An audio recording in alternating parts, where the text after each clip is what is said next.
시사.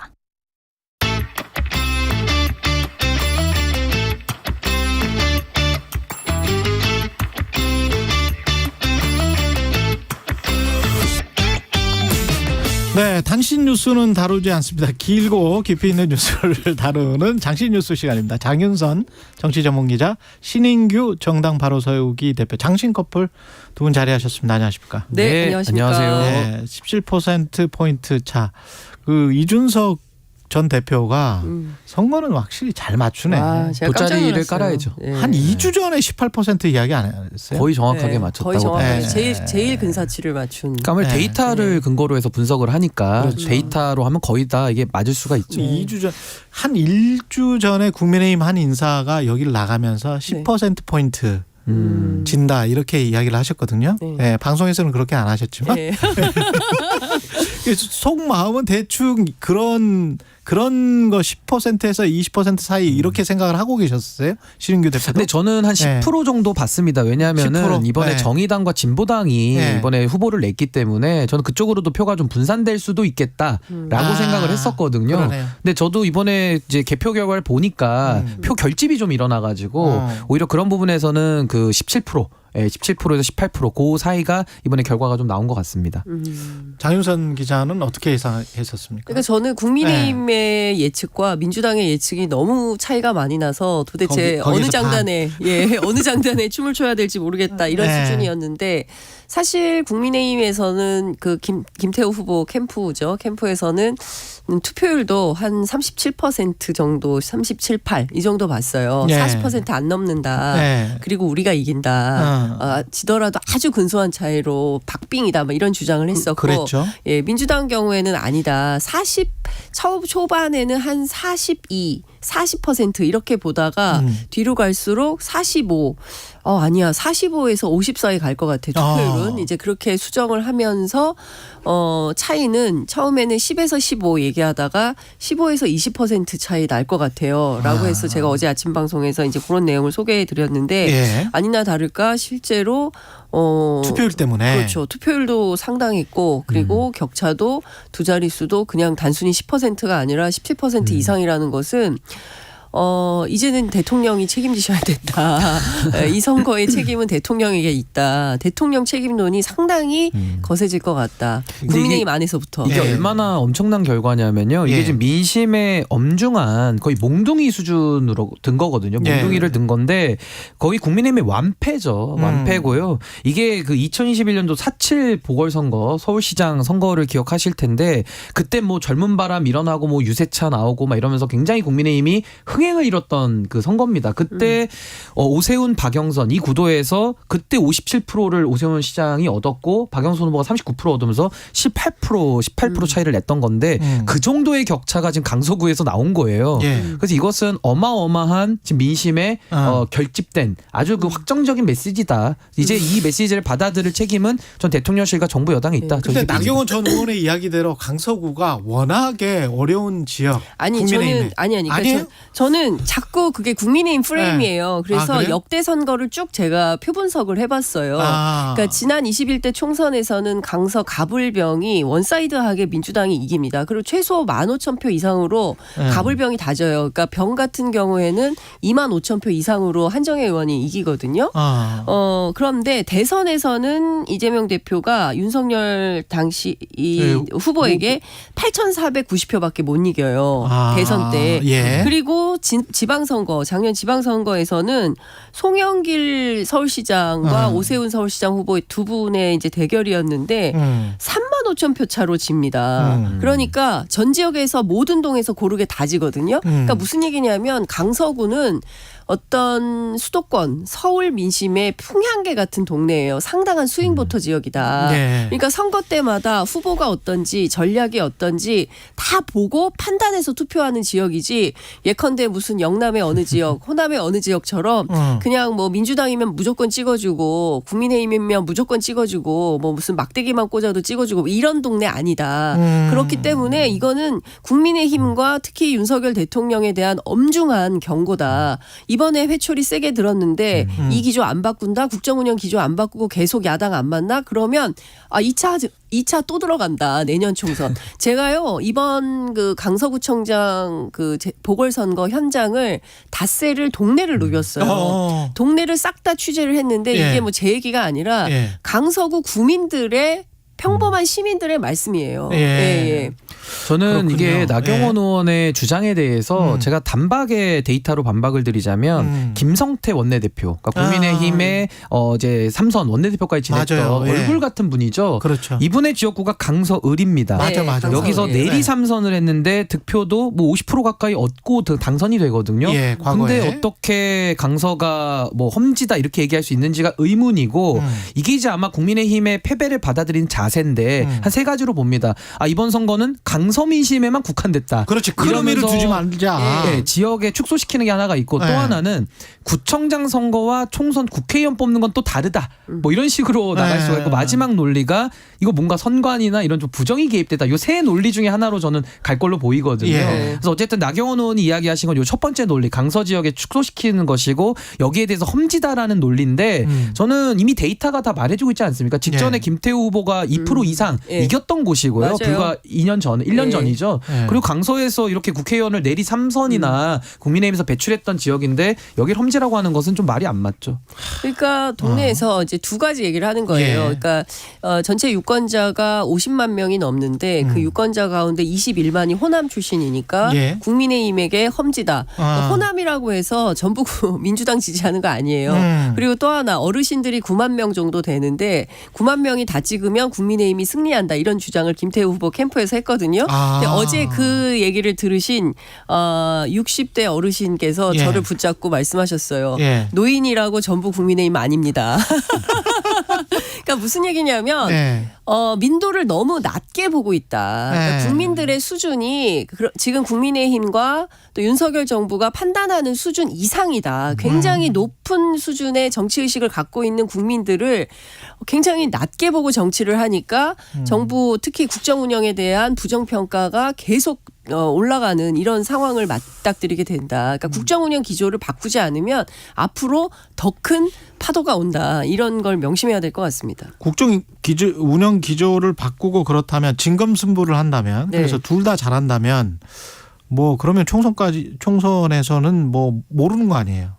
근데 저는 예. 사실 이 분위기가 선거 그대로 갈까요? 근데 이 선거 결과를 좀 무겁게 받아들이고 예. 민심의 엄중한 경고를 진짜 경고로 받아들여야 되는데 제가 좀 우려하는 부분은요. 예. 국민의힘에서도 이 결과 자체를 부정할 가능성이 매우 높습니다. 그러니까 예. 이 결과가 네타시오를 하면서 자기를 돌아보고 반성과 성찰을 통해 가지고 책임 정치를 구현을 해야 되는 거거든요. 그래야 정치가 발전적으로 나아가는데 지금은 서로 이 적대적 공생관계라고 하는 이 양당의 기득권 체제하에서는 패배를 인정하지 않고 자꾸 정신승리를 하고 이번만 그런 거야. 다음에는 또 달라질 거야라는 희망적 사고를 돌리거든요. 그렇죠. 그러면서 책임을 자기에게서 찾지 않고 상대방이나 외부 요인으로 자꾸 원인을 돌리면서 네. 자꾸 그 병에 대한 원인과 진단을 제대로 해야 치료가 되지 않습니까? 네. 지금 근데 원인과 그 진단을 제대로 못하고 있는 것이 저는 매우 안타깝고요. 거기에는 무능일 수도 있습니다. 무능해서 진단을 못하는 걸 수도 있지만은 저는 무능하다고 보지는 않거든요.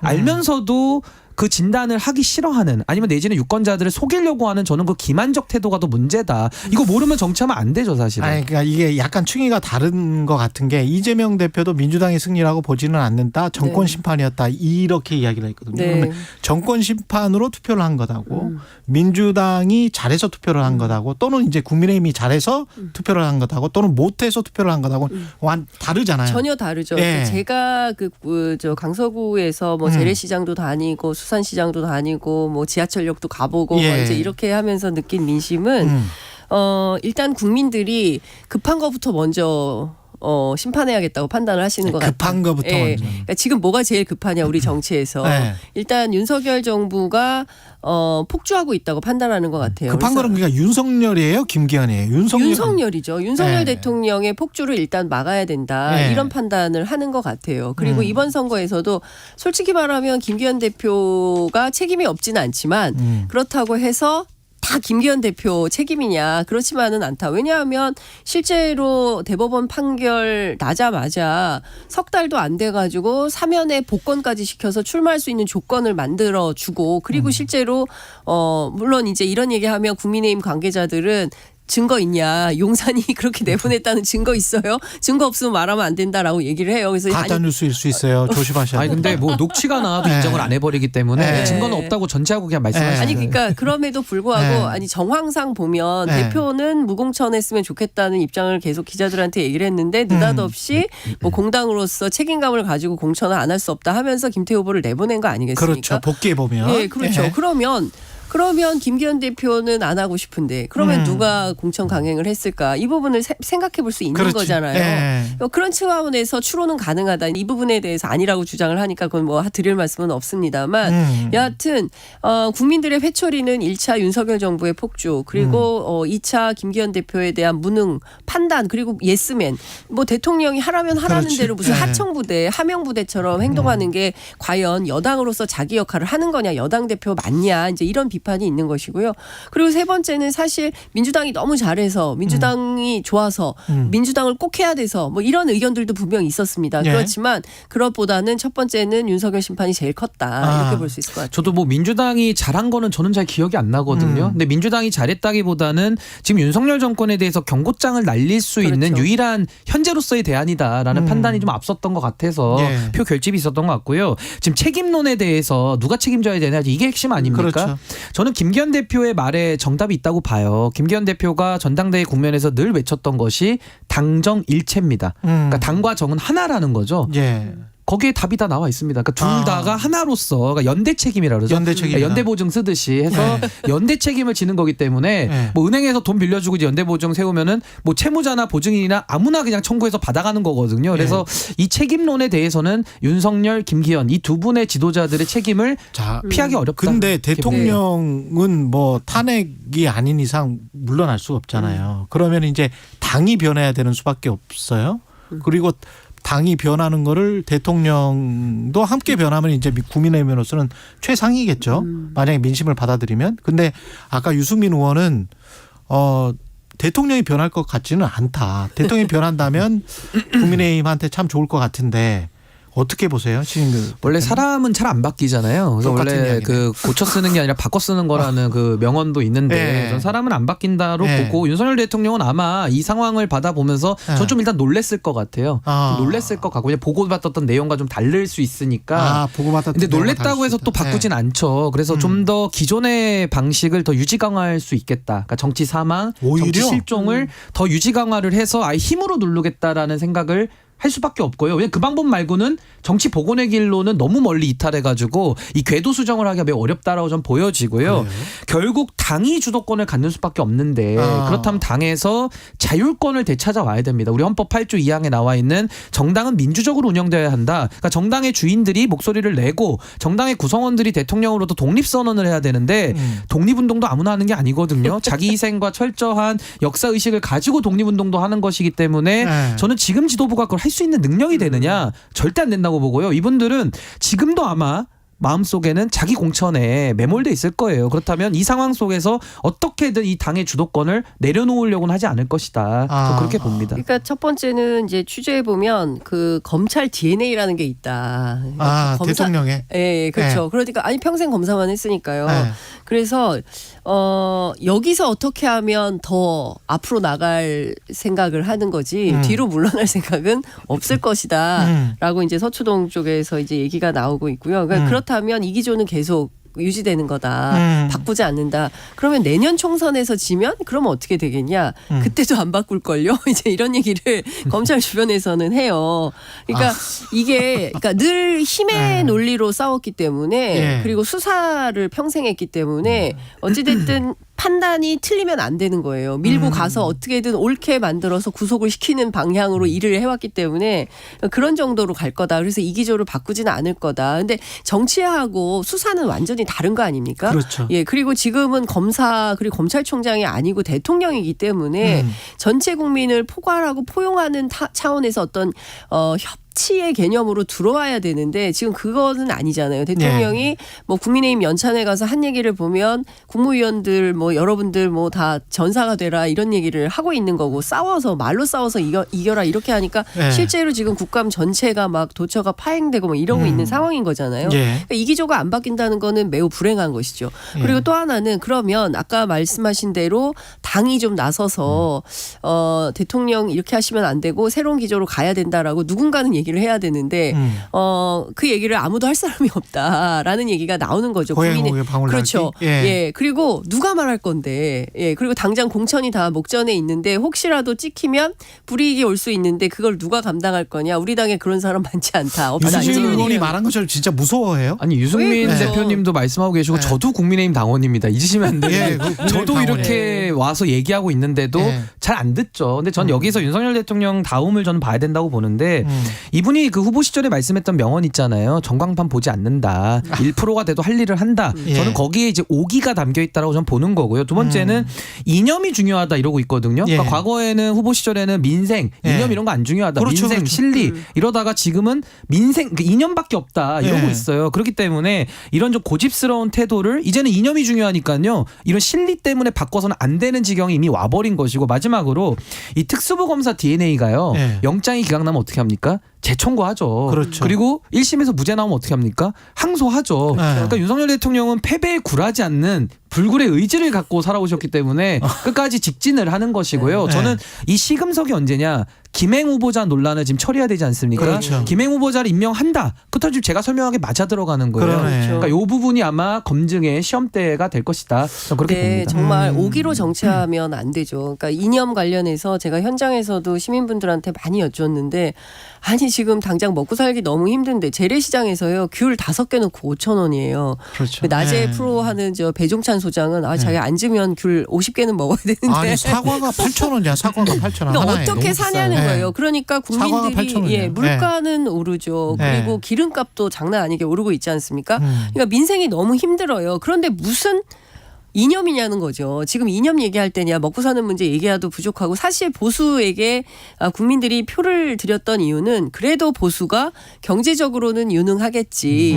뭐 국민들에 대해서 정말 경제 발전을 시키겠지라는 어떤 기대를 가지고 했는데 실제 이것도 무능하네. 경제 발전도 지금 세수 펑크가 60조나 날 정도로 경제 운영에도 특별한 능력이 없네라는 게 입증되니까 국민분들이 화가 나는 거예요. 그래서 전부 할 수 있는 것이 다른 게 있다면 모르겠지만 내가 가진 것은 소중한 한 표, 이 한 표로 심판할 수밖에 없다. 투표는 꼭 한다. 이런 말씀들을 하셨던 겁니다. 이재명 민주당 체제는 이걸로 반사 이익을 분명히 얻기는 얻을 텐데 그렇다고 총선까지 6개월이나 남았는데 계속 갈 수 있다? 뭔가 혁신을 안 하고 어떻게 보세요? 근데 저는 이재명 대표도 뭐 혁신을 할 가능성 아예 배제할 수는 없지만 이 승리라는 것이 그 승자의 저주라는 게 있잖아요. 그래서 승리에 취하게 되면 당내 강경파 지금 지도부를 구성하는 의원들이 상당히 목소리를 높일 가능성이 높습니다. 근데 이재명 대표가 그분들하고 진짜 절연할 각오를 하고 당내 화합을 위해서 제사를 깎는 읍참마속의 정신으로 당무를 운영한다면은 뭐 가능성이 없진 않겠죠. 근데 그거 두고 봐야 될 일이고요. 저는 민주당이 그냥 이 기조대로 간다고 봐요. 그러니까 지금처럼 이 기조라는 거. 예를 들면 당내에서 비명계들 색출해서 뭐 내보내고 뭐 해당 행위다 이러면서 상당히 공격적인 그 좀 분열적 모습을 보이지 않았습니까? 게다가 민주당이 혁신을 하려고 그러면 자기 기득권을 내려놔야 되는데 이미 169석에다가 가진 게 너무 많은 정당이에요. 근데 가진 걸 내려놓는 거를 할 수 있었다면 진작에 했겠죠. 근데 지금까지 안 했다라는 것은 앞으로도 할 가능성은 매우 낮다라고 전 보여지거든요. 그리고 아무래도 구도가 너무 좋다 보니까 뜨뜻하면 앉고 싶죠. 앉으면 눕고 싶죠. 누우면 자고 싶은 겁니다. 언돌은 그렇지. 네, 그래서 저는 민주당이 그렇게 혁신적으로 나갈 거라고 전 보여지진 않고요. 혁신의 실패 사례도 있기 때문에 전 이대로 가는데 여기서 변수는 뭐냐면은 지금 구도대로 양당 체제 하에서 선거가 치러지면 민주당이 엄청나게 대승을 거둘 겁니다. 이번에 표심이 입증이 됐는데 만에 하나 정치권이 뭔가 뭐 균열이 생긴다거나 뭔가 정치권의 변형이 온다면 구도적인 변화가 이루어졌을 때는 아마 민주당도 가만히 있기는 어려울 겁니다. 장윤석 기자는. 그렇게 하지 않을 것 같아요. 그러니까 제가 어제 진교훈 후보 캠프에서 여러 국회의원들 특히 이제 당 지도부 관계자들 많이 만났었는데요. 무슨 비명계 색출하고 이런 방식으로 그러니까 촌스러운 방식으로 안 할 것 그런 같아요. 분위기가 아니다. 예, 절대 그런 분위기가 아니고 네. 어제 이재명 대표 그리고 홍익표 원내대표 메시지가 나왔지만 이것은 민주당의 승리가 아니다. 그러니까 국민의 승리다라고 평가를 하고 있고요. 그리고 전반적인 분위기가 승리에 취해가지고 이상한 얘기하면 안 된다라는 경고 사이렌을 계속 보내고 있더라고요. 예, 민주당 당내에서. 안에서. 네, 당내에서. 그러니까 뭐 선거 이겼다고 해서 뭐 승리에 취해서 뭐 이상한 메시지를 내거나 이래서는 안 돼. 특히 SNS 같은데 뭐 그런 거 하면 안 된다라는 분위기가 잡혀 있는 게 사실이고요. 그리고 민주당은 이런 것 같아요. 통합. 그러니까 당내 통합을 얘기하는 거죠. 그러니까 비명, 친명 가리지 않고 당을 중심으로 그리고 민주당의 기본 노선과 원칙에 충실하는 방향으로 간다. 이게 홍익표 원내대표가 된 다음에 그 노선이 훨씬 더 강고해졌다라고 의원들이 얘기를 좀 하고 있어요. 예. 그러니까 큰 틀에서 보면 예전에 뭐 비명, 친명 나누고 뭐 이런 방식으로 안 한다라는 게 분명하고 그리고 또 하나는 이재명 대표가 상당한 자신감을 회복을 했다는 거예요. 그러니까 예. 단식하고 그리고 또 가결은 됐지만 가결됐고 그 다음에 다시 영장이 기각되면서 상당한 자신감을 회복을 해서 아마 이달 말경 정도에 이제 나올 수 있을 것 같은데 몸을 회복해서 그러면 사이다와 실용. 뭐 사이다 플러스 실용 이렇게 표현을 하던데 과거의 이재명식 정치가 다시 나올 거다라고 얘기들을 하고 있습니다. 근데 저는 좀 생각이 다른 게요. 이재명 대표의 정치적 리더십에 대해서는 저는 좀 평가가 박했던 것이 영장 기각 전까지는 다 박하게 평가를 했었거든요. 네. 근데 저는 최근까지도 제가 참 보면서 제 눈을 의심했는데 정청래 의원 같은 경우, 그러니까 당의 수석 최고위원 아닙니까? 최고위원 중에 가장 수석 최고위원이라는 건 없어요. 아 그래요? 가장 최선임이죠 사실. 제일 최다 득표. 그러니까 최다 득표자인데 이분이 선거 앞두고서 이런 페이스북 글도 올려요. 한일전 축구 우승 금메달. 내년 한일전 총선도 이겼으면 좋겠다. 네. 도대체 이 정치인이 할 수 있는 말입니까? 그러니까 내년 총선을 한일전에 비유를 해서 마치 또 과거에 뭐 토착외구라든지 이런 프레임을 갖다 또 쓰고 있거든요. 이게 불과 4일 전에 페북이고 제가 궁금해서 지금 찾아보니까 아직 안 죽으셨어요. 그러니까 아직도 이런 입장을 유지하는 분이 지도부에 계시는데 이재명 대표가 뭐 본인이 변화할 가능성을 저는 닫아놓지는 않지만은 주변에 이런 강성 메시지를 내고 말도 안 되는 얘기들을 하는 분들이 계시는데 근데 이게 당의 그 부분은 좀 관리가 가능할지 좀 의문입니다. 그러니까요. 근데 뭐 글쎄요 한일전이라고 아무도 인식을 안 하죠. 뭐 이게 축구도 아니고 그렇게 볼 수는 없는데, 근데 이런 건 있는 것 같아요. 그러니까 윤석열 정부가 그러니까 일본을 대하는 태도, 예컨대 이런 겁니다. 후쿠시마 오염수 방류에 대해서 우리 국민 75%가 반대하는데 분명한 태도가 없어요. 그리고 오히려 일본의 그 후쿠시마 오염수를 홍보하는 예산을 정부 예산을 쓴다거나, 근데 그 부분에 대해서 여당인 국민의힘이 그렇게 하면 안 된다라고 강력하게 반발을 하고 논의를 모아가야 되는데 그런 태도는 또 아니에요. 그리고 오염 방류수 뭐라 그랬죠? 처리수라고 써야 된다고 주장을 한다거나, 그러니까 이런 거에 대해서 국민들은 납득할 수가 없죠.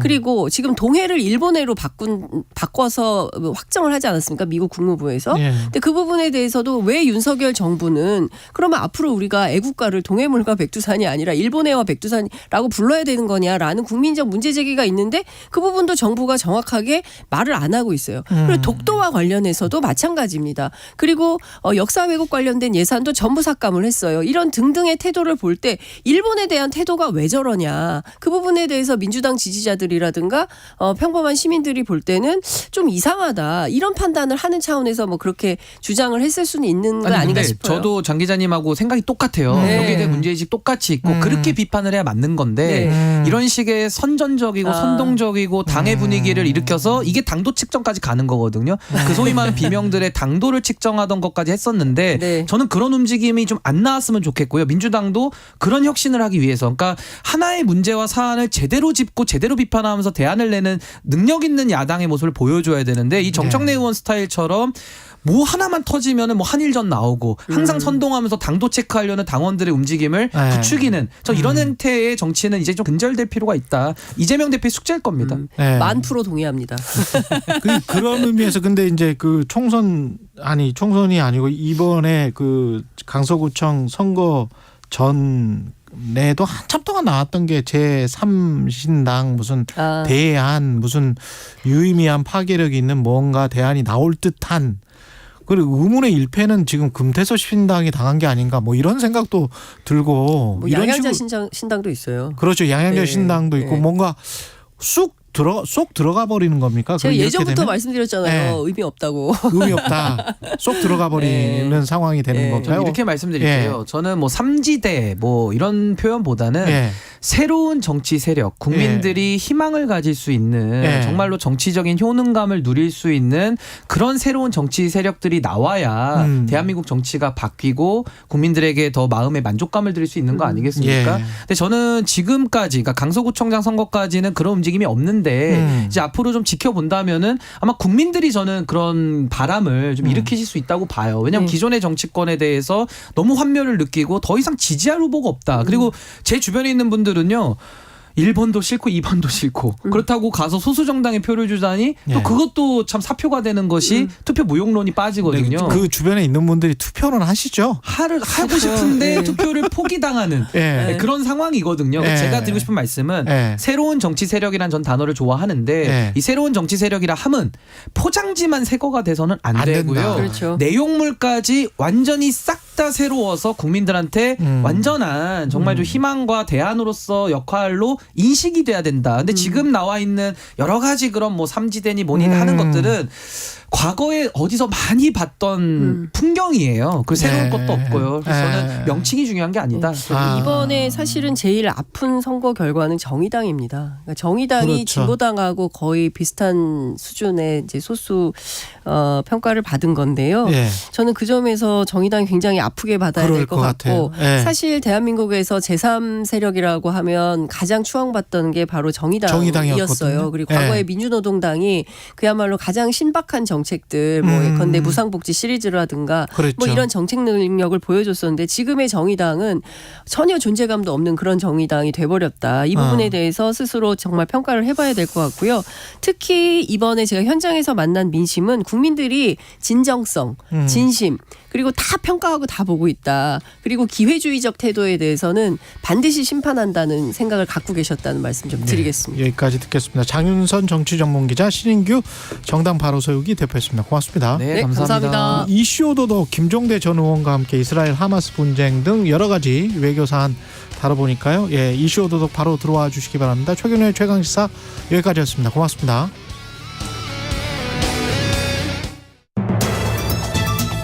일상생활에서 유용한 가스. 하지만 가스를 안전하게 이용하지 않으면 큰 사고를 부를 수 있습니다.